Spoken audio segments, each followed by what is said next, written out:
Well, good evening, everybody, and thank you for coming. I've always think it's the right thing to have a sort of reception before and after the show, and I hope you all enjoyed the before part. It's lovely to look around and see so many people who've been part of this journey. There is going to be filming and photography. Any problems at all with that, please let us know.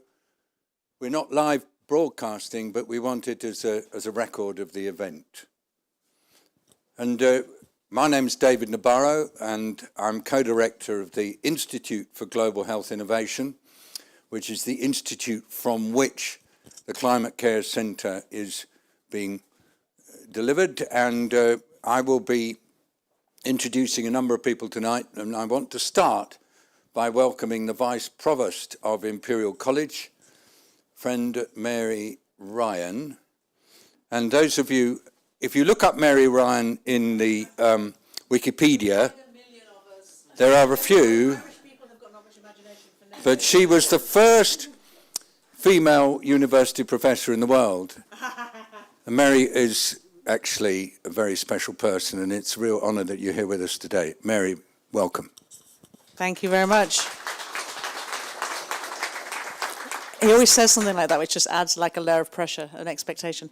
Well, thank you, David. So, yes, I'm the Vice Provost for Research and Enterprise here at Imperial College. I'm not the original Mary Ryan, from Cork many years ago. But I have been a professor at Imperial for some time now. I'm almost a lifer. I didn't study here, but I've been at Imperial for a long time. 25 years this month. And people often ask me why I stay here at Imperial and how did you come to be Vice Provost? And one of the reasons I stay at Imperial is it's a really special place. It's a really special place where people come together to do things differently. I'm not supposed to say that, but my experience here is you can take some of these big challenges, you can find partners across the university from different disciplines, and you can make something happen. And I've experienced that in my own research, and I see it on a day-to-day basis. And my job now as Vice Provost is to make that even better, to make us even better at delivering interdisciplinary research, innovation, to really solve global challenges. So our mission as a university is I'm not testing Imperial people, I'm sure you all know it. Our mission as a university is to deliver excellence, and however you choose to describe that, excellence in research and education for the benefit of society. All right, it's core to our mission. And it's in the DNA of everybody that comes through our organisation. And I think everyone that we partner with, we partner strategically and we partner openly with people and organisations that share those values of doing great work to make a difference in the world. And this programme is a really great example of that. In my role, I am super lucky to have the Global Challenge Institutes in my portfolio. Of which the IGHI is one, the Grantham Institute for Climate Change and the Environment, thank you, I know, is another one of those institutes. And they were set up, as the name says on the tin, we've got some global challenges, let's create spaces where we can have interesting conversations, do thought leadership, do convening, build new communities to address these challenges. But in recent years, it's become really apparent to us at Imperial, and I'm sure to you, that these are not isolated challenges. Global health is not separate to climate change, right? So we have to now create a superstructure where we bring together those two different communities to start to address those challenges that are happening at the intersection between these major shifts and these planetary crises. I'm really delighted that you're all here today. I mentioned partnerships and friends. These are not problems that Imperial solves by itself, right? We might have some ideas, we might have some expertise, but we by no means believe we are going to make these changes and deliver that impact without really bringing together all the relevant stakeholders, the vested partners, and people who want to go on this journey with us to take what we're learning and to deliver real change. So thank you for being here tonight. I hope you're not just here tonight. I hope you're with us for the rest of the journey, and I know many people have been involved in getting us to this point. I'm going to not talk for very much longer, other than to say I'm really looking forward to the conversation. The team that have put this together, and I'm not going to name anyone, but Emma's going to come up and speak to you. So, there's an indication of how important it's been. Have just done an amazing job, right, of taking this really tricky challenge, surfacing it, actually, a lot of surfacing of the problems that we've got, and actually then creating a program to start to help us try and address it. So I'm really looking forward to watching you on this journey, supporting where I can, and working with everyone in this room to really deliver some change. So thank you, David, for convening us. I'm going to hand back to you. And yes, enjoy the evening. Thank you, Mary. Wonderful. There's a Mentimeter running, everybody, just in case you hadn't noticed. And the Mentimeter could say, did you enjoy hearing Mary Ryan? But actually it asks you about mental health and climate change. I'm really grateful to Mary for coming here and setting the scene and showing us, there you go, and showing us that this matters to Imperial College. These intersections matter. There are people here who matter. Every one of you matters, but I want to give a shout out to one or two people, and we'll come to some of them on the panel. I'd like to really acknowledge that Dame Glynis Breakwell is here, who has been a Vice-Chancellor of a university and is on the list of the 100 best scientists in Britain, and is going to give us a lot of guidance. In a minute, you'll hear from one or two other people who are very special, but Philip Campbell has been a guiding light to what we're doing, as well as a former editor of Nature, quietly sitting in the back there. And I think that he's held our hands through this process. And gradually we'll introduce more people as we go through. Thank you to everybody who's joined us. We're now going to see a short video that shows a bit about the journey. And so we will have that. And then after we've seen the video, we'll go straight to Dr. Emma Lawrance, who's going to describe how Climate Cares, the program that she's led, is leading into the Climate Cares Centre on mental health and well-being in the climate emergency. Let's show the video now. The Climate Cares Centre is the first to fully focus on mental health and well-being in the climate emergency. The climate emergency is a mental health emergency, compounding traumas and undermining the capacity of people to respond to climate threats. We need to move from this vicious circle to a virtuous circle where action on climate brings well-being benefits. This is a global problem, often hitting the poorest hardest. So we're proud to be working with Climate Cares to focus on local solutions. Young people are particularly impacted by the climate emergency. We are trying to deeply understand and respond to the climate and mental health impacts for young people of many diverse backgrounds. Connecting the climate and mental health communities is vitally important. There's still much to do, and the opportunity is win-win. The work of Climate Cares is probably the most important that I've seen in my career in public health. The team can uniquely connect communities to deliver across research, policy, education, and intervention design. The World Health Organization has described climate change as the biggest health challenge humanity faces. Join us in rising to this challenge. Together, we can ensure that psychological resilience enables meaningful climate action that itself can protect and promote good mental health and well-being.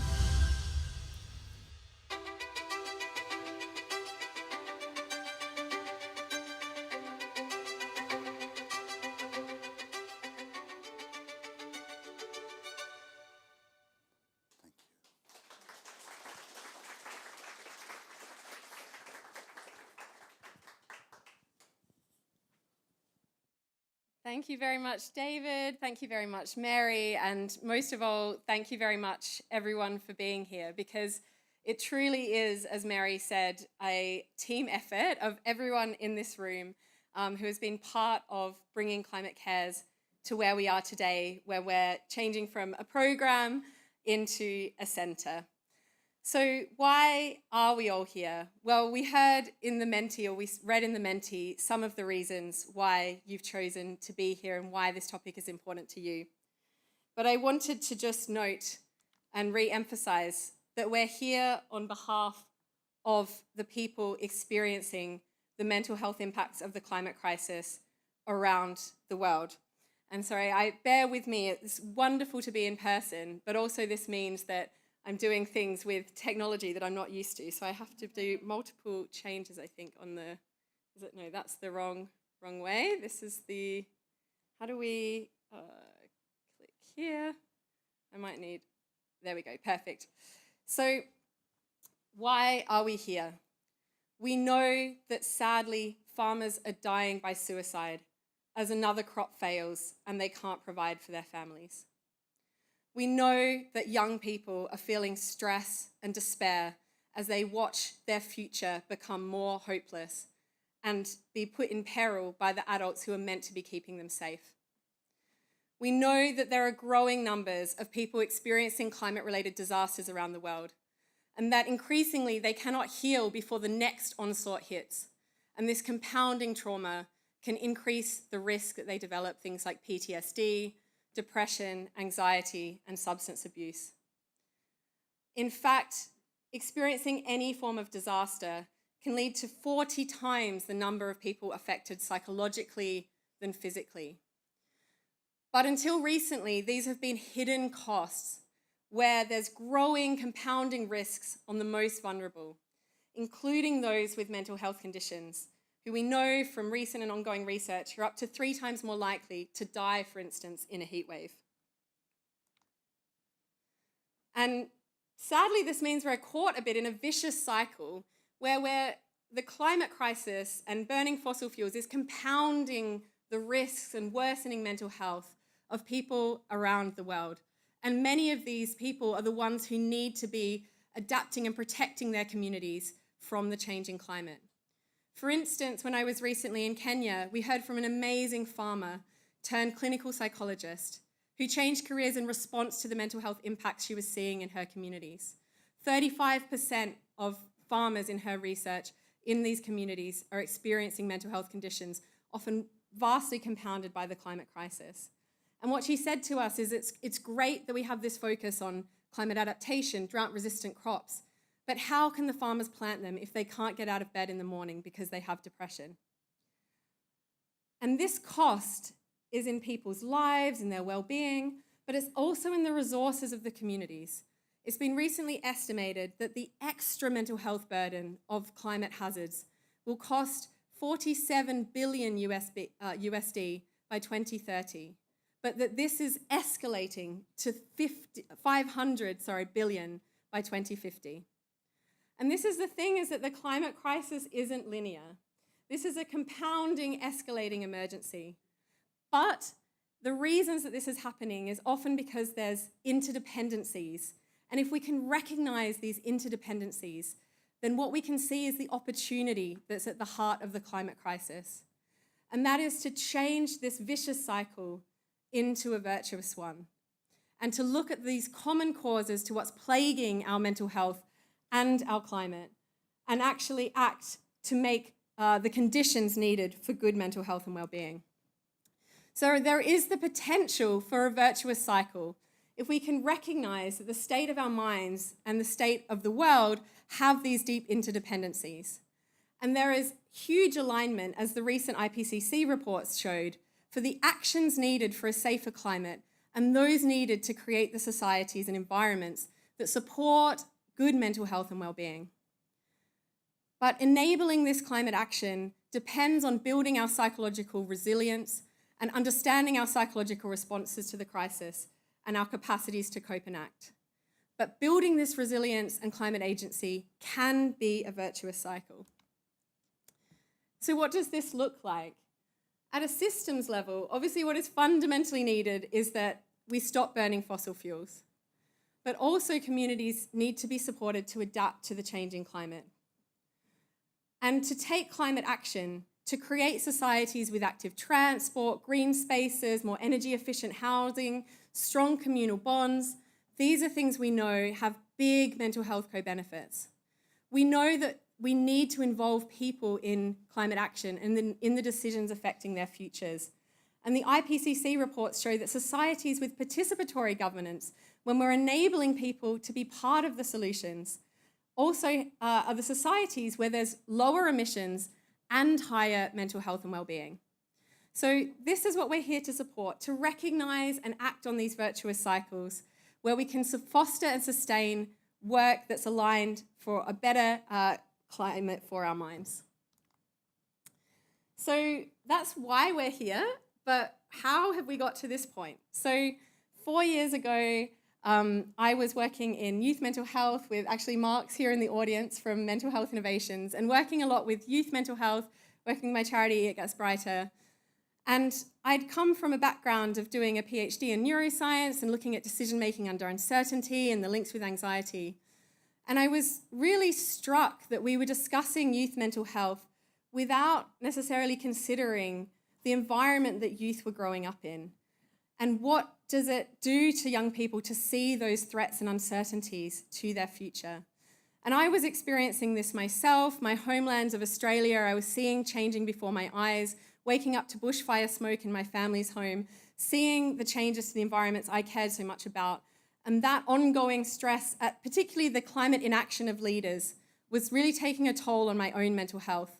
But I wondered if this was anecdotally what I could see happening around me, why was this not reflected in any research or any data?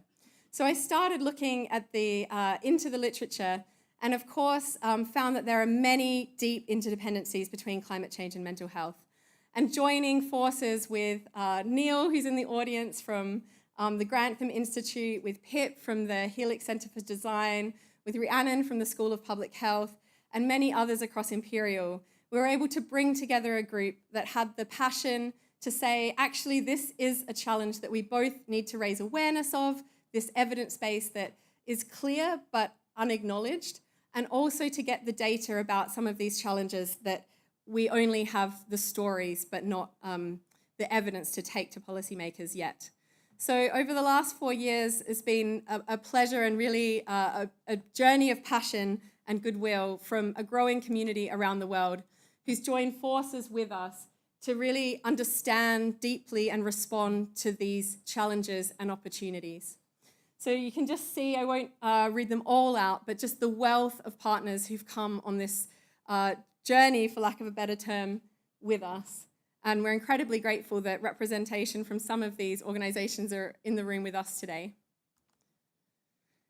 So what have we done in the last 4 years? So just to give you a little bit of a taster, one of the things that we did, first of all, was to try and understand what is the nature, prevalence, and severity of the mental health impacts on young people.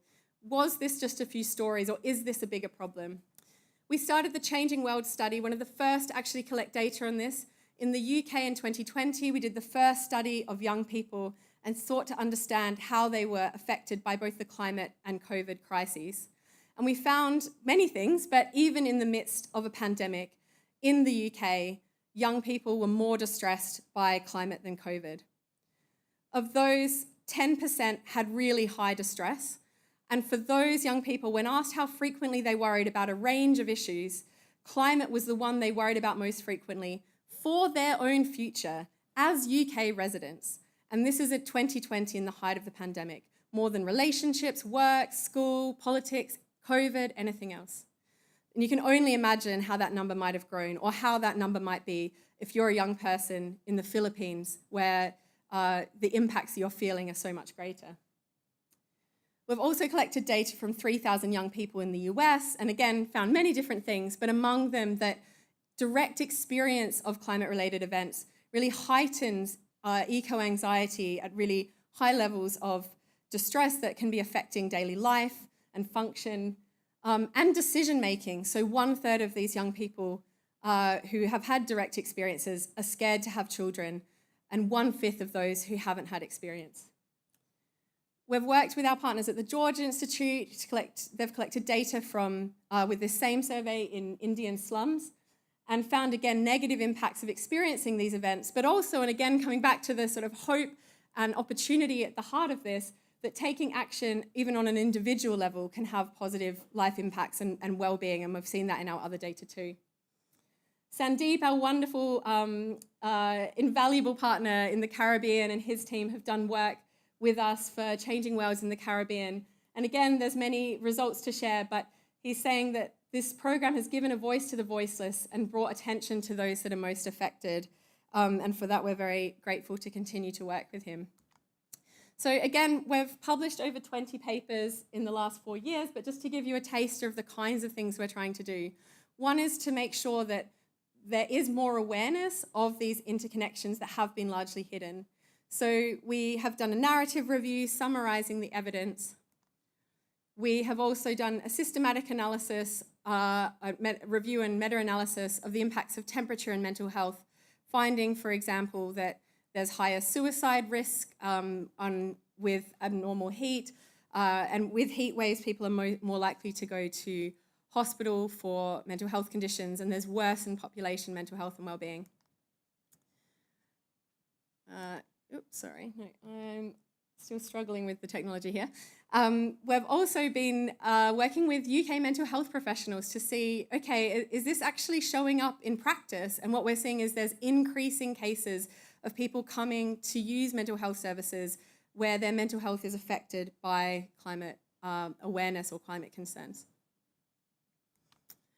We've also tried to understand, is this moving into conversations in Parliament? What's happening in policy?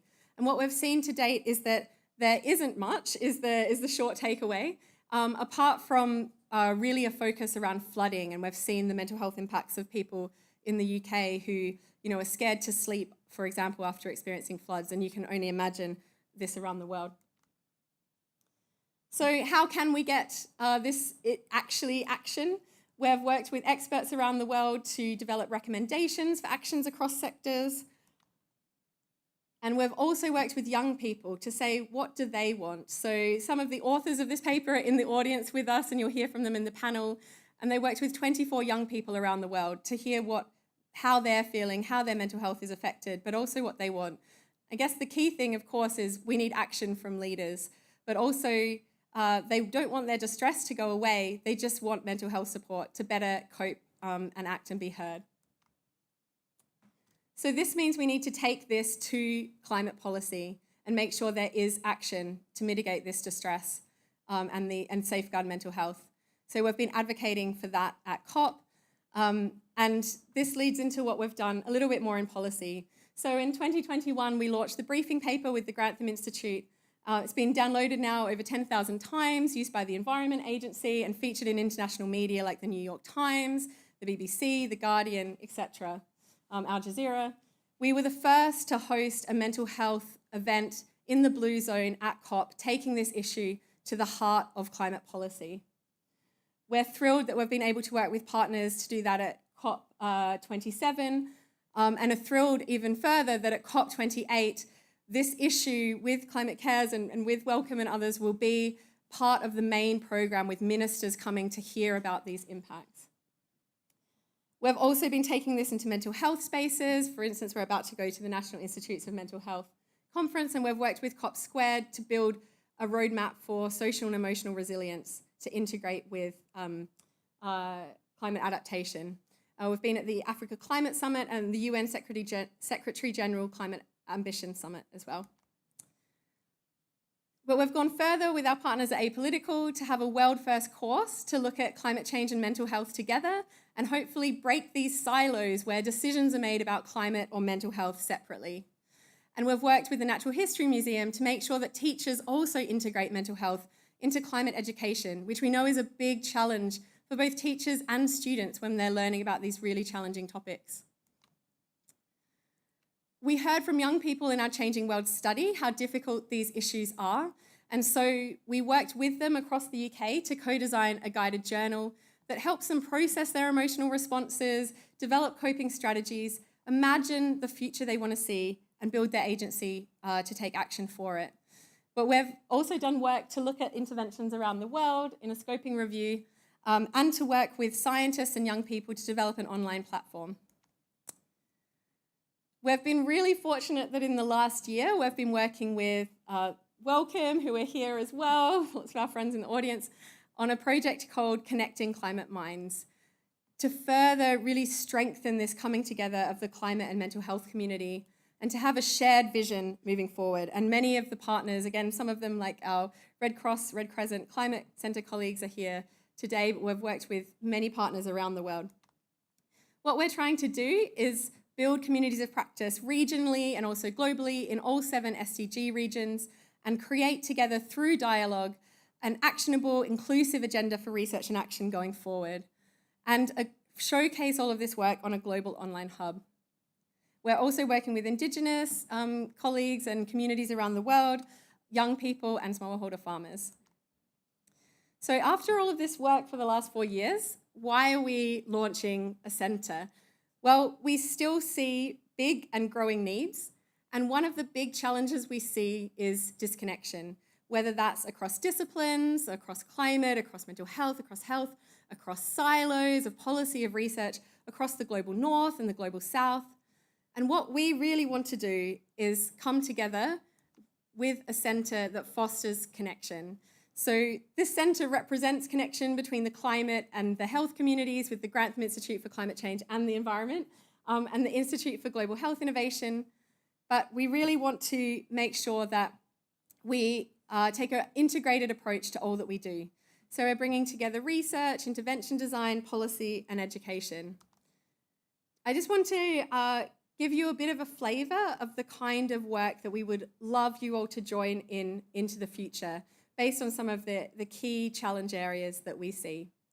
The first, of course, as I just described, connecting climate minds, and we're really excited that these communities are being mobilised and brought together around the world, and that into 2024, we'll be able to advocate for and help implement the research and action agenda around the world to really make progress on climate change and mental health.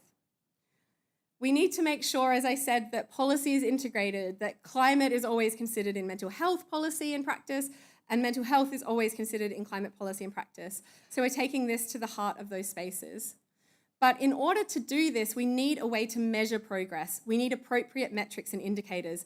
And I can see our colleagues from the Lancet Countdown here who've been working on that amazingly across health for some time. And mental health is a real challenge area here. So we'd be thrilled to work with them, to work with colleagues like Sacha and others to actually convene and work on developing that. We also know from the research we've done so far of the need to ensure that young people have their mental health safeguarded in the world that they're growing up in. But we also know that they have a lot of solutions. So we want to equip and work with young people so they can cope and take action sustainably. And this extends also into sustaining those who are taking action. We've been approached by the Met Office, by the BBC, by the Climate Change Committee, by the Dart Centre for Journalism, who are all coming to us and saying our mental health is being affected by the work that we do. This is really difficult work to sustain when you're aware of these issues, where you're trying to fight for them, and where you're being sometimes met by the challenges of inaction of the people you're trying to change their minds. So we're really keen to join forces with others and ensure that we can support people studying this work, studying in this space and taking action in this space. So we're working with people like AXA on a project with young people in Australia and the Philippines. We're working with the Anna Freud Centre and the Natural History Museum for whole school approaches to integrating climate change and mental health education. And we're working with these colleagues or hoping to continue to work with colleagues like the Met Office, like the BBC, to ensure that they have the resources to continue to work in climate careers. And we know every career needs to be a climate career moving forward. So with that, I just want to say, please join us. You know, we really haven't reached this point alone. The work has been fueled by collaborations internally across Imperial and externally. And it's only through that goodwill and that support that we've been able to do the work that we've done. And we really thank you for being here and really want to join forces moving forward to create a future that is better for our climate and our minds.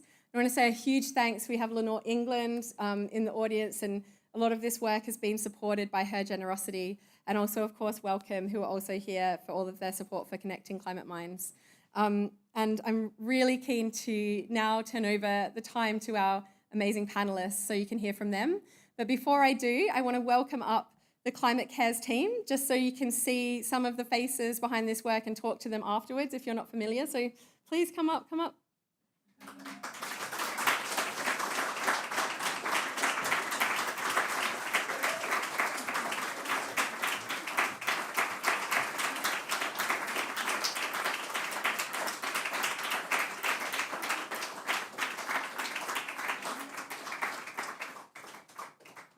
So anyway, thank you so much. So, I mean, who do we have here? You can sort of see, hopefully, match faces and jobs and names. So we have Gianluca Fontana, Omnia Omrani, Jessica Newberry-LeVay, Minka Mintza? I can never pronounce her name, oh my gosh, sorry. Neil Jennings, he's behind, sorry. Kit Beatty, where's Rhiannon? Come up, Rhiannon. Come up. Okay. Anyway, you can see Rhiannon. Peter Howard and David Nabarro. They're all colleagues from across design, climate, public health, medicine. There's a whole range of backgrounds, neuroscience represented here, and it's really by working together across all these disciplines with a lot of hard work and a lot of goodwill. So thank you to all of you, and please talk to them afterwards. Thank you, everyone.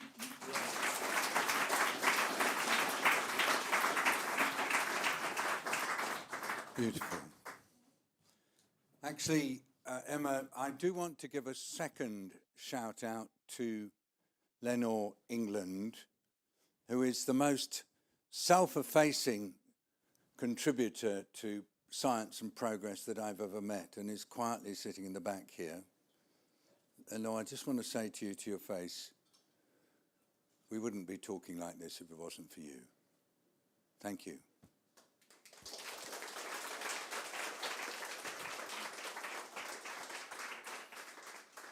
So now it's my honor to invite a panel, a group of panelists to come up and actually talk a bit about these issues and reflect on what Emma has just so beautifully described.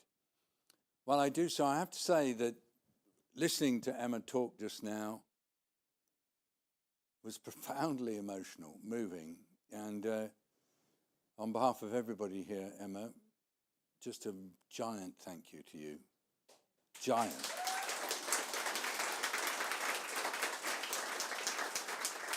For bringing us to this point. Thank you. So let me just ask Dr. Omnia Omrani to come and sit perhaps in that chair there. Thank you very much indeed, Omnia. Let me ask Alan Dangour, if you could come in the middle here, Head of Climate at the Wellcome Trust. And also Sacha Wright from Force of Nature to sit next to Alan. Thank you very much indeed. Jennifer Uchendu from SustyVibes in Nigeria, but getting here by the most tortuous and complex route today. So a special big thank you to you, Jenny. It's wonderful. Dr. Jacob Krzanowski, who is joining us from a variety of different sources, but he's an Associate Registrar for Sustainability at the Royal College of Psychiatrists, and then you get a bit of me. But for each panelist, I'm really just asking a set of questions. Who are you, and why do you believe this work is so important?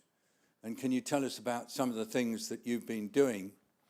Actually, Omnia, you're part of the team, but if you don't mind me saying so, you're also a bit of a special person, because everybody's special, but you were appointed as youth envoy by the government of Egypt for the climate COP27 in Sharm el-Sheikh. You're also a young surgeon, and you enjoy your plastic surgery, but you've stopped doing that, and you're now fully involved in climate work. So if you'd like to start off by giving us your views and thoughts, and I'm not going to ask any trick questions, so it's over to you, Omnia. Okay, can you hear me? Yeah, perfect. Okay. First of all, yes, thank you so much, and I feel very lucky and proud to be part of Climate Cares. But if I will to reflect on why it's important to talk about climate change and mental health, as a young person myself, I believe that we are shouldering the impacts of climate change on our health, on our basic access to food, water, air, education, healthcare services. And this does not just only affect our health, but also the distress and the despair of seeing that being affected, of us being disproportionately impacted. A very recent report that was published 2 weeks ago by UNICEF showed that children and young people in 98% of countries in Africa are now living in areas of extremely high risk of climate change, which, as Emma said, does not only lead to physical injuries, but 40 times more, affecting the physical and the mental health, particularly in young people. But what was even interesting in that report, that only less than 7% of all the global climate finance that goes for climate change, less than 7% is responsive to young people. And even less than 0.7% goes to youth-led climate solutions. And I started 8 years ago working on climate change when I was a second-year medical student. And I saw, as I grew up, patients in my community being affected by climate change, whether it was acute heat stress, whether it was asthma exacerbation because of the high levels of air pollution, and how it affected their mental health and the mental health of their families because of that. And I thought, as a student who had the opportunity to go to events, that going to an event like the Climate Change Conference, like COP, and I went to my first COP 5 years ago in 2018, that I would be able to influence and urge the necessary climate action that is affecting my people. But I also felt like many young people like myself, the distress, the despair of being siloed, of being excluded, of going through a lot of tokenistic approaches when it comes to my insights and my interventions being considered as well as other young people. And this made me ask myself, what can I do as a young person to address climate change? What can I do to push countries not to backtrack on their promises that they keep doing that every single COP and every single event? But before asking that, and this is what really led me to love the work that I'm doing with Climate Cares and with the team, is that for me to answer this question, I need to think about how can we build our psychological resilience, how can we protect our mental health while working in the climate space? What can we do to be able to empower communities, both the most vulnerable, but also those who are working in this space, to cope, to adapt to the impacts of climate change, but to lead their own climate action and be their own climate agents in their societies, influencing their own governments, policy, and practice. Omnia, thank you very much indeed. I'm going to suggest we clap each panelist if we feel like it, really.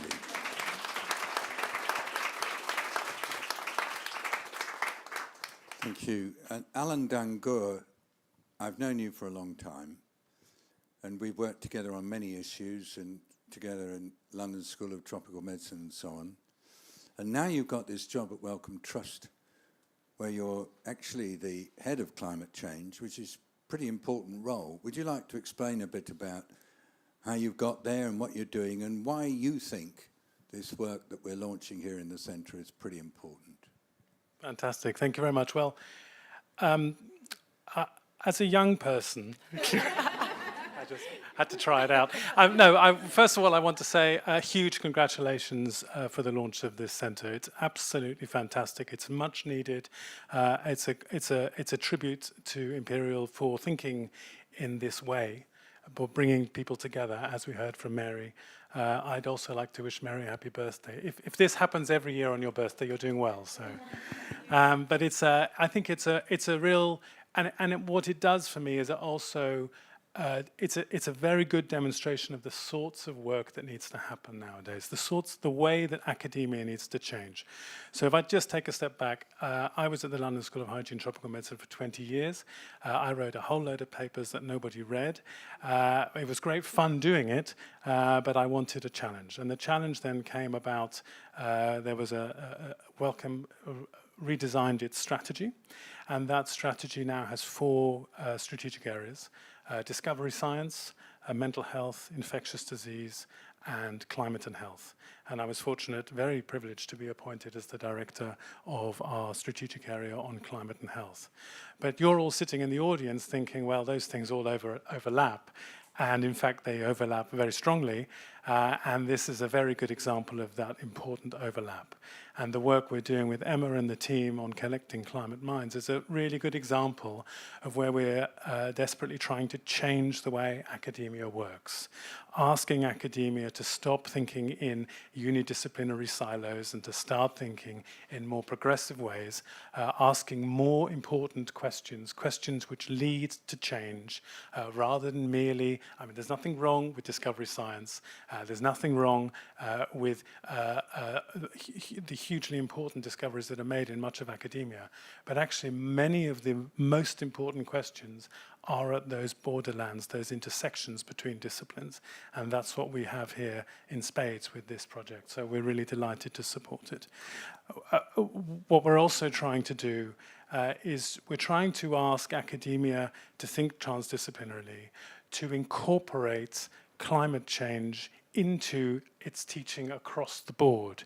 There are almost no schools of medicine or public health that fully incorporate climate change into their thinking, and that means that the next generation of medics and public health specialists will not be trained for what they need to be trained for.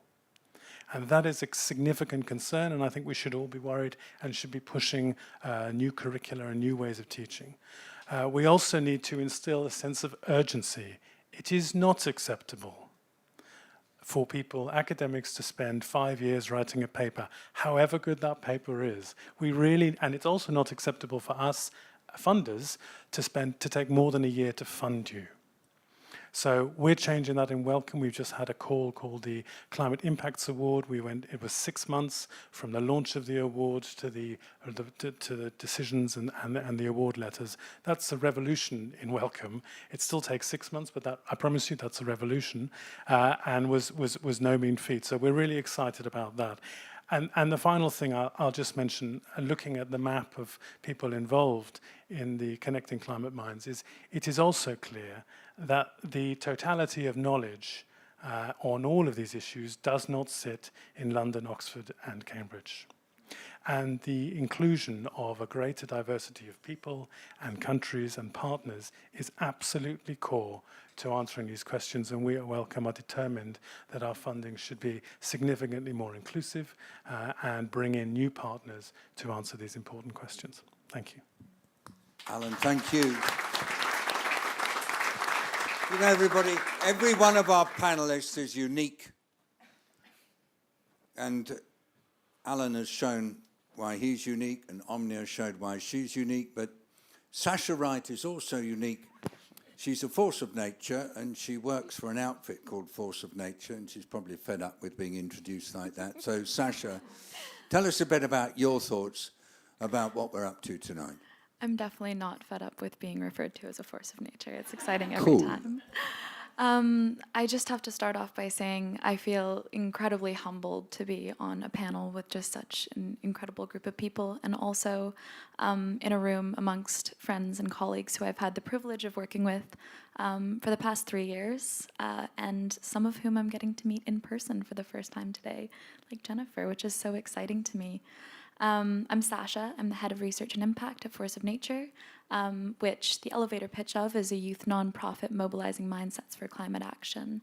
But more straightforwardly, we are a group or a collective for young people, by young people, that exists to create a container where young people with lived experience can come forward and express those difficult emotions that come up when we think about, experience, reflect on the climate crisis and planetary emergency, and then really critically find ways to channel those into community and into collective action. I've had the privilege of working with Climate Cares over the past 3 years and seeing the progression and seeing heads start to turn as they should towards the incredible work that they're doing. And what I will say is that it has never been more pivotal for work to happen at the intersection of climate and mental health. And the reason I say that is because I've heard a lot about people who work in the mental health space putting a climate spin or a climate lens on things, or people who work in the climate space putting a mental health lens or spin on things. But really critically, this is a dedicated hub to where those two things meet, and we find that they're not actually at the middle of some Venn diagram, but they are at the root of the problems. And it is critical that we see these as a part of the same ecosystem of issues that we're facing globally. There are a lot of reasons why I think that this work is important, many of which will be spoken about by my fellow panelists and already have been. But there's two reasons I really want to highlight. The first is that climate and mental health, it doesn't just benefit from, it begs you to go straight to lived experience and to people's subjective experience. I come to this work as a young person, and that's how I started into this work. And one thing that I was met by that I found really interesting and that I still do is that in climate and mental health, your lived experience is your expertise. And I think that's not something that I, coming from an academic background, was used to thinking or acknowledging, but it is critical that we see the experts in climate and mental health being the people with the lived experience. And we actually change and readjust our ideas of who the experts are in this situation.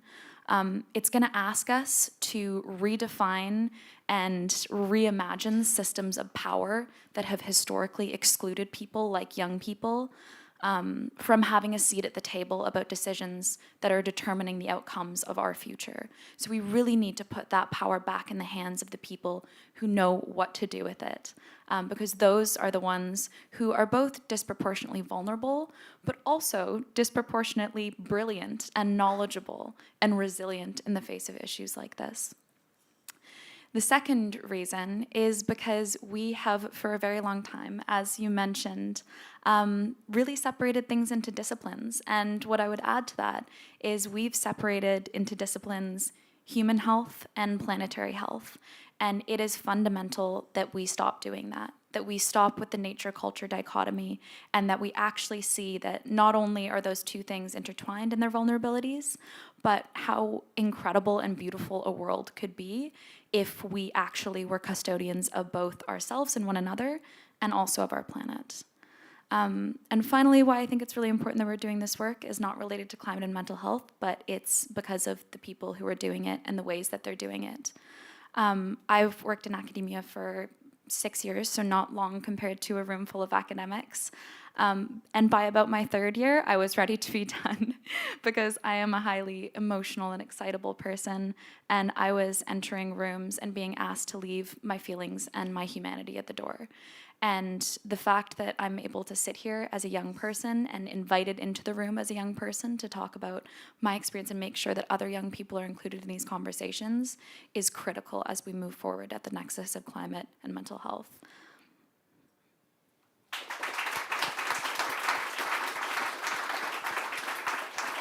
It's not enough just to connect. It's not enough just to intersect. We have to learn to combine. And somebody who's combined and who's taught me so much in the last few years is our next panelist. Jennifer Uchendu of SustyVibes, somebody who is brave and compassionate, caring and generous, and who took a lot of trouble to come here tonight. Jenny, it's just so lovely to be connected again after many years. Tell us what this means to you. Thank you so much. It's a pleasure to be here. Took a while, but I'm here. First of all, congrats to the team. I think it's been a long time coming. I think I'm excited because this validates the importance of this work, right? So I came into this work as someone with lived experience of climate and mental health issues, not finding a space to do research, talk about it, work with people, to find partners in the global north who find the importance of this work. It's so emotional to me because, I met Emma as someone just coming out of my master's saying, I really, really want to do work on climate and mental health. And I've become this sort of global voice in this space because of the Climate Care Center, because of the opportunities, because of the path it created to say it's not enough that young people are often excluded from conversations like this, but the global south. In Nigeria last year, October 2022, over 1 million people were displaced as a result of floods. I knew some of these people.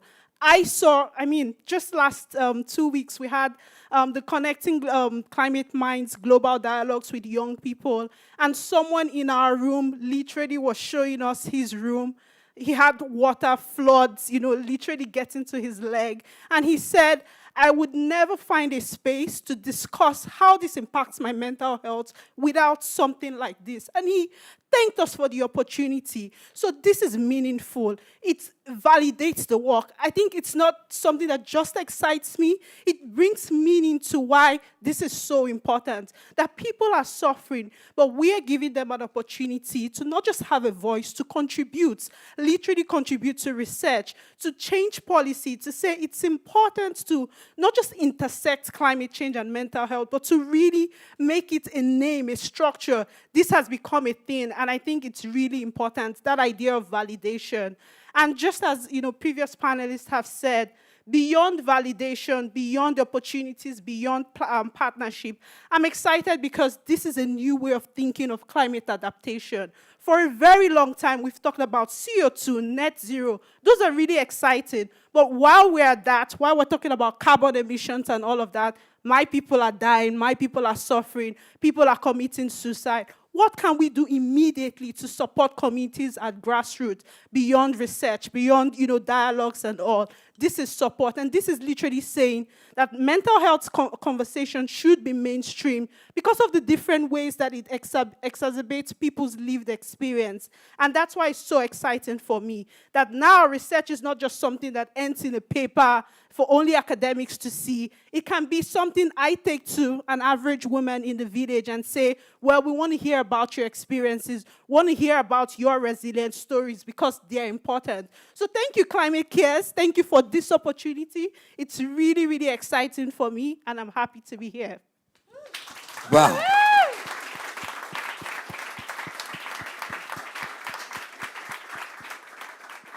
Jenny connects people to global processes in a way like few others do, but the joy about this new centre is it's going to do a lot of that, and we're super proud that Jacob has joined us from the Royal College of Psychiatrists, and perhaps will just tell us how this looks to him from his position as Sustainability Registrar. Jacob, you have the floor now. Thanks very much, David, and it's really with every minute that's passed since I've been in the room, it's just been a huge honor to be able to share the space with everyone. And I think the kind of power and profundity of what's preceded me in this discussion makes it very difficult for me to think about the thoughts I had planned for you today. I think Sacha mentioned it, and I think that this idea of bringing climate change and mental health is very much about human experience. And this was just referenced by yourself, Jennifer, that I think as we move into what is a stark unknown that is going to become increasingly complicated and difficult to navigate, I think looking to people and human experience is really going to be where some of the new stories and answers lie. So I come here on the panel as a psychiatrist, so I work primarily as a clinician. My work is as a consultant addiction psychiatrist. I work in London. And in my role as a associate registrar for sustainability, what that effectively means is that I'm looking to support the profession, and that's what the college does. It sort of overlooks the training of psychiatrists in the UK, is to understand how we orientate ourselves to climate change and how we look to improve our offer of care for those struggling with mental illness. And I say that with all humility because I know that with as any institution, and particularly the professions, that we have lots of questions to answer about how we provide care and how to go about doing that, and to do that with humility and without hubris. And so I think what I can offer in the panel is that hearing Emma's amazing presentation, that there's a real question about how we provide mental health care and what is mental health in the first instance. Psychiatry does not have all the answers. I think where we do think we do, it's probably something to reflect on. I think what we do have is intention and increasingly an openness to understanding in terms of being able to reflect some key points, one of which is that human health is completely entangled with that of the environment. Psychiatry, I think, is amongst specialties such as GPs, public health, very understanding of the fact that how our human experience develops moment to moment is completely bound up with social determinants, and increasingly as we understand environmental determinants. And so I think that is going to be a paradigm shift in how we orientate ourselves as a healthcare service, and in the delivery of healthcare. I would very much be excited to see how climate cares can provide for that. It's about understanding human experience, understanding that these institutions don't have all the answers, and being open to people from all around the world to help feed back and help us see how we can provide better mental health care, whether that's about building communities, building relationships, or does it involve some degree of secondary service care, for example, the sort of profession that I lead or that I'm involved in. So what I can say as well is that our institution, the Royal College of Psychiatrists, has done a huge amount, and I was just reflecting, Emma, how we sort of touched base when we released our position statement to declare a climate and ecological emergency, and it's just amazing to see academia almost be step in step with clinical experience, and that, I just sort of watching that presentation, I'm completely blown away by the dizzying speed and the success that's happened in just an unbelievable amount of time. And it's been an absolute pleasure to find the opportunities to collaborate and where we can offer our clinical experience, and the kind of openness with collaboration that Climate Cares has shown as a program has been really humbling. And we just wish you all the greatest success, and to be able to, and we're basically on hand to be able to have any help that we can going forward. Beautiful, thank you very much. Thank you. But I want to, these are remarkable people, and Emma is a remarkable leader for us all. So I want to try to go one step further, and I'd like each panelist to share with the room what would make them really excited in 3 years' time if Climate Care Centre is doing something meaningful. The excitement that you hope will happen. And just to preface, I just want to remind everybody what Emma said. Climate change is not linear. It's an exponential phenomenon. It accelerates, and it's accelerating in ways that we don't fully understand. So for this centre to be exciting and make an extraordinary contribution, it's going to have to be very, very special. So I invite each panellist, when you're ready, to say, what would you feel would be an exciting contribution of this centre looking ahead 3 years? Who's going to have first go? You already started, so I'll come to you last so you can think again. What would make you excited? Are you ready, Omnia? Yeah. It's got to be something pretty special. No pressure. No pressure. Otherwise, I'll ask you to go again. Yeah, I think there's so many things I'm so excited for when it comes to Climate Cares Centre. But if there's one thing I believe that we will be able to do is to really bring in the lived experience, the stories, the challenges that we are seeing from the communities, from the people who are most affected, not just here but everywhere, because of the incredible network that we now have, the partners that we love and we work very closely with, and all of these incredible connections and beautiful relationships that we are building, bringing this together with the research that we are very much working very hard towards that, complementing it together and moving policies towards centering mental health of the people at the heart of climate change, but also vice versa, bringing in the climate impacts and how people are affected into the mental health policy as well as the political space, because now it's not just about commitments, it's about the health of the people, it's about our mental health, and this should be front and center of any policy that is being developed and any decision that is being made. People's lived experience front and center, and not letting that be a side part, but the central part. Alan, are you ready? I'm ready. So as Wellcome is, of course, a funder of research, and therefore I will start with the formulaic response that we would love to see some really good research. But clearly, that's not where I'm going to stop, because that research has to do something. And I think what's clear is that the way you've set this up will enable the right sorts of research to be done. And for me, the key thing is that you will be able to deliver hope. Hope to those people who are frightened, and hope to those people who are suffering.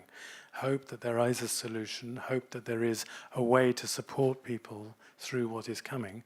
You all know, you're all here because you know that the future is very, very bleak. And we need the sorts of work that you're going to deliver. And in 3 years' time, I'd love to see that. People at the centre, hope being an absolutely major feature, and love has come in as well. So we've got lots of good emotions. Sacha, please. I think at the beginning of the process with the Connecting Climate Minds project, I don't know if I saw her here, but Mala Rao said something that has stuck with me when we were discussing the purposes of research. And she stopped us and she said, for so long, research has been about scratching an intellectual itch rather than delivering truly impactful results for the people that the research is done on. And I think that that's one of the opportunities that I see with Climate Cares and the Climate Cares Center is changing what research can actually do for people.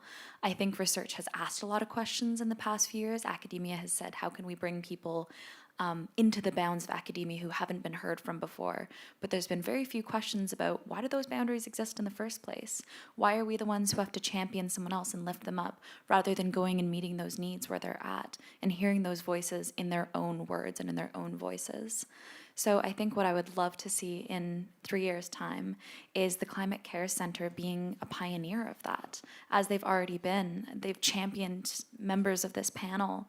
I know personally I've always felt an incredible support in ways that I never had experienced in my life before from the people in the Climate Cares team. So I'd love to see a continuation of that in ways that are both big and small. And I think one of the ways that I see that really working well is across different stakeholder groups, bringing in, women, young people, everybody who has historically been excluded from these conversations, and then also fundamentally redistributing where the voice and the platform and the research is done globally, because we know we have a quite colonial problem in global health, and I think this is one of those opportunities to fundamentally address it and reverse it. And the final thing I'll add, because I'm surrounded by friends and colleagues, is in 3 years' time, I would love to see all of my collaborators happy and healthy. You guys work so hard, and there will be future collaborators that we work with. But if we're going to continue to work hard, then we need to take care of each other and ourselves. People, hope, love, and real benefits, but at the same time, caring for ourselves. Jenny. And first of all, thank you so much, Sacha. That was really sweet. I think in 3 years, what I would love to see, and of course, this is really ambitious, but, earlier speakers spoke to that, decolonizing work around climate change, mental health work. I think for too long, when we look at the root of climate change, how did we get here? It's oppression, it's extractivism, and it's kind of sharing and creating a power dynamic that makes people feel less than they are. And if Climate Cares can change that dynamic in research work, in policy and in action, I think we'll be up, onto a really great start. To do something that ambitious, we obviously need spaces to reflect, spaces like this to come together, to think about how far we've come, what we've done, what the mistakes are. And I think we're on to a great start. To think more about how can we experiment, how can we try, can we be courageous enough to fail forward, learn what didn't work, document them, be bold enough. Someone said something earlier today at a discussion. She said, most times with conversations like this, there's a race to be the first. There's a race to do something. However, while we're trying to race, to be the first and to be so sort of power holders in these spaces, people are suffering and impact is not being made. So Climate Cares, this is such, it's an ambitious feat, but can we change the way we are used to working in these spaces where when research comes out about the Global South, it's actually Global South researchers that worked on it and they're proud of their work. If we need training, let's work together, literally, saying that you haven't come to help us. You've come here because literally your pain, your suffering is bound to mine and we're all learning together. So that is what I would love to see in 3 years' time.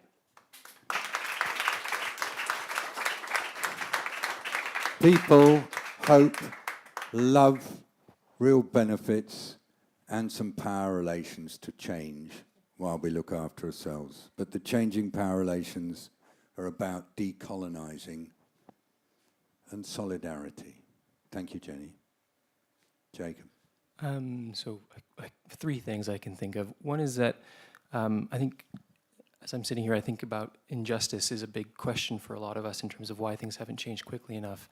And I would like to see Climate Cares be a platform to elevate stories to help address failures of imagination and empathy, I think, at a level of decision-making which is preventing the change that we need. And it seems that through your global network already, that's been astoundingly possible at a very short amount of time. So I guess creating a pathway between the work that you're doing to people who are making decisions on behalf of those more vulnerable and elevating those stories. Number two, I think this is something that beholds to all of us, but while you're creating a new center, thinking about, are there possible to support other parts of the world to develop similar centers as well, and to start creating a wider network. But 3 years isn't a very much amount of time, but thinking about already trying to share that knowledge that you've developed and establish other places. And then thirdly, we would be very grateful within mental health care if you could find the things that do work under these circumstances, and so that those of us who haven't been affected yet by climate change can learn from those who are, I guess, bearing the brunt at the moment. So a third point on care. Jake, thank you, everybody. This has been a most brilliant panel because, as you probably felt, or at least I felt it, the conversation just grew and built. And so as well as seeing what is needed for people, seeing that this is about power, we've also had a real expression of humility and hope that this can spread and be part of a network that leads to genuine changes in the way in which health policy is developed and implemented. Does anybody want to make any comment from the audience? I could throw a microphone to you and you could just say what you like. Now's the moment. And there are many people here who've been involved. This is Philip. So I just wanted to say, if in 3 years' time, this is such an emotional killer, I'm really sorry about this. If you could get in Britain the Treasury, who have a unit looking at the impacts of climate change, or at least they did, I hope they still do, to acknowledge exactly what this is all about. Because there isn't a single government department that isn't going to be affected by this, and the British economy, et cetera, and of course it'll apply in other countries as well. And New Zealand has a treasury that owns an annual well-being report, where every department has to hand in measures of well-being, whether it's poverty or mental health or whatever. So I'm just highlighting that as a very challenging little goal, that we get a public acknowledgement from the Treasury that climate change and mental health are both incredibly important. Thank you. You were nodding your head. Do you want to speak? Judith? No, I chair an organisation called Climate Psychology Alliance, and Emma and I have conversations when we can. And I'm in absolute awe, really, of the work that you're doing and the ambition of it. And yeah, I think that's all that I want to say. Yeah, thank you.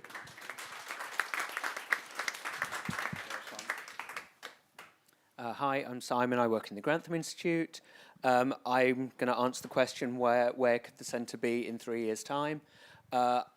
I'm communications manager. I know there's a communications manager in the IGHI. And we also work to get these topics recognised in the media.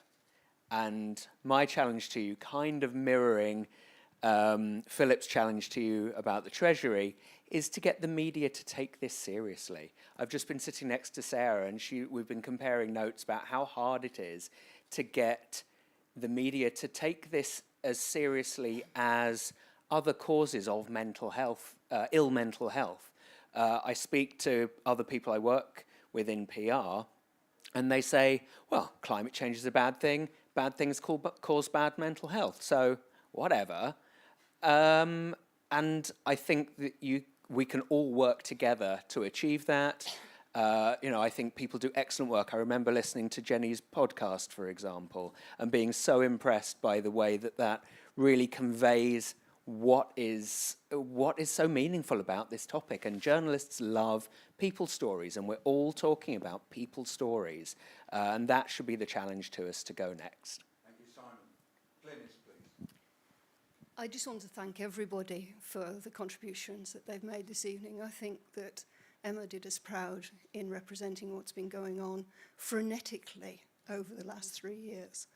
I really feel, sitting here this evening, I felt the significance of the increasing voice of youth, or people who aren't really young anymore, actually. You know, I mean, you're grown-ups. But the real need for that voice of youth as part of the process of lived experience being understood more generally. Can I say, though, that we want that, but what we don't want, what I don't think we need, and what we shouldn't want, is to, in that process of raising the significance of young people, cause some sort of segmentation, a different fragmentation within those people who need our support. Because I think that older people also need our support. It'll be a different sort of understanding of the lived experience in different places across the world. But it is a very significant thing to try to incorporate, not to lose when we are growing other voices. Do you see what I mean with this? And you know, hearing you tonight, I've thought to myself, yes, I want to have some octogenarians in this room saying similar things about the power and significance of their voice too. So.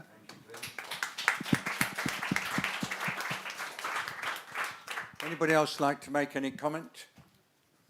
I'm going to go back to the panel, and then I'm going to go to Emma for a last word. So, yeah, sorry, ma'am. I could make one small comment. I'm Megan. I'm coming from the Red Cross Climate Centre, and we've had the privilege of working with the Climate Cares team on connecting climate minds.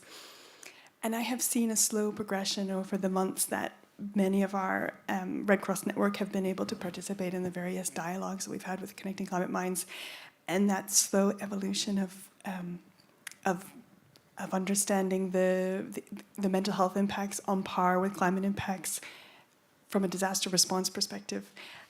And I think what I would like to see in 3 years' time is for us to just continue taking a lead from you, the Climate Cares team, in thinking about how we can integrate this into our humanitarian operations and really, as the first responders, be able to be at that operational level, not just in the distribution of items and sanitation and so forth, but on that psychosocial support center, and bring our psychosocial support up to the same scale that we're able to do on more typical health impacts. So in 3 years, we're following you along, and we're trying to change hearts and minds within humanitarian operations. And I'm already seeing little steps, even though we've only been working together for less than a year so far. So that's where I'm looking forward to in 3 years. So Mary at the back, please. Mary. Yeah, I'll just be very brief. This has been quite an emotional event, David, and I think it's important to recognise that this is an emotional event. And I think the reason it is because we're hearing really authentic voices. And we've talked about hearing different types of voices and diversity of input. But the word authenticity is really important because people are bringing to this their true self, their true opinions. And I think in 3 years' time, I'd like to come to an event and still feel that. Because I think it's quite easy as these kind of activities gain traction, gain momentum, gain partners, that you can dilute that level of honesty and openness and authenticity. So I would like to come to an event in 3 years' time, feel like we've made massive progress, but still feel that true sense that everyone here is their authentic self and able to be their authentic self in the room, and that we are taking this, it's a sense of humanity really, with us on this journey, and we don't lose that core. Thank you, Mary.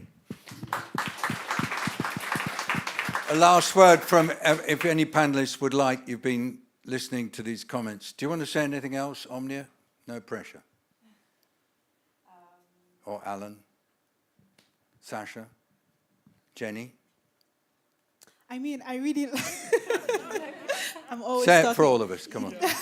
No, I really like the comment about, fragmentization and the risks of that. And I think one thing I'm learning is that young people genuinely care about how do we get it right, basically. So in my work, 7 years, SustyVibes, working with young people, we're thinking of farmers, we're thinking of our parents, we're thinking of churches, mosques, we're thinking, how do we get everybody to think the way we do, to be really passionate about protecting the environment and our well-being? And I think it's really good. One of the projects that we're doing now that spilled off from this conversation is something we call Climate Elders, where we're working with elders in Nigeria, age 55 and above, and we're talking to them about climate distress and resilience. So you see, like, it's literally from young people saying, well, there's so much we can learn from our grandparents and our parents about resilience. So I think it was really good that you mentioned that. It's something that's really important to us. That's cool.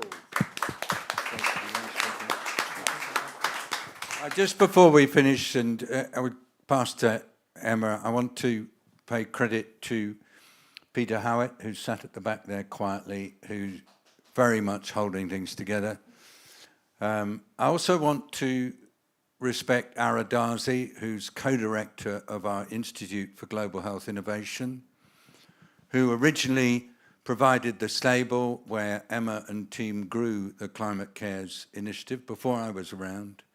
He couldn't be here tonight because of a clinical emergency, and I'd just like, on his behalf, to thank everybody for being here. And now to Emma.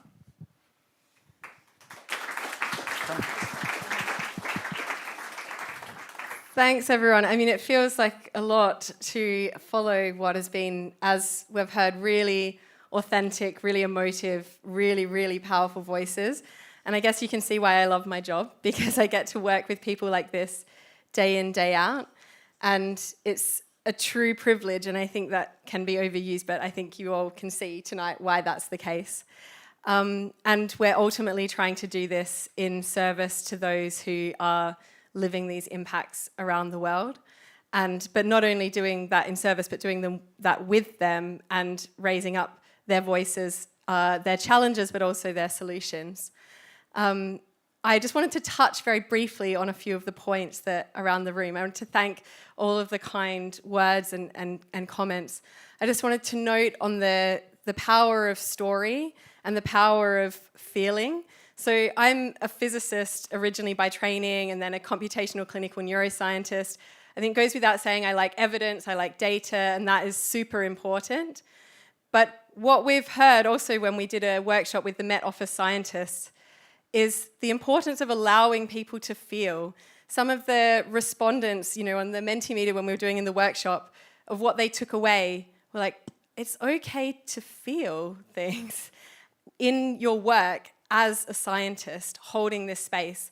And that's what we've seen a lot, is the paradox in this work and in the climate crisis of having to hold hope and despair simultaneously, having to hold space for people to grieve, for people to be angry, at the same time as we use hope as a verb, as Sacha often says, and work towards that future we want to see. And Brian Eno gave a wonderful keynote with Grantham last year and talked about the power, as Simon says, of the creative industries, of the fact that we have to join together and ensure that people not only have the stick and what is going wrong, but also that vision, that imagination of that better future and the world that we're fighting for, what we love, what we cherish, what's important to us. And that really comes back to things like our mental health and well-being, the health of ourselves, our families, our communities. And I think there's great power in joining together, whether it's across the humanities and science, whether it's across allowing people to be both humans and researchers. These are things that shouldn't be siloed. Neither should the way that we think about our climate and what it is as humans that we're trying to save, which is really our own mental health and well-being. So it's just and just to one final thing is that, as someone who has my own lived experiences of severe mental illness, when I was back in the day a young person, one of the biggest things was wanting to be seen still as myself and just still as that, that you are a person and seeing that humanity. And so that's something that people want within mental health, and is one of the biggest things that helped was just feeling accepted, feeling loved, And that's the same thing that people want within the climate crisis, is to be seen, to be heard, and to be supported, and to be enabled to enact the solutions that often they already know best for their own communities. So really that's what we're trying to do, is just connection, whether it's across climate and mental health, whether it's across the silos that we know exist within funding, as you said so eloquently, Phil, of the problems of seeing the challenges of our world atomized. And it just comes back to seeing this as a holistic, interconnected challenge that means that there is a compounding risk, but also a compounding opportunity. And so, yeah, just thank you so much for joining with us to turn the ship towards that opportunity as much as we all can. And we know we can't do it all, but we can always be pushing towards that better future. Wherever we are, there's always a better and a worse path forward. So let's be on the better path. Thanks, everyone.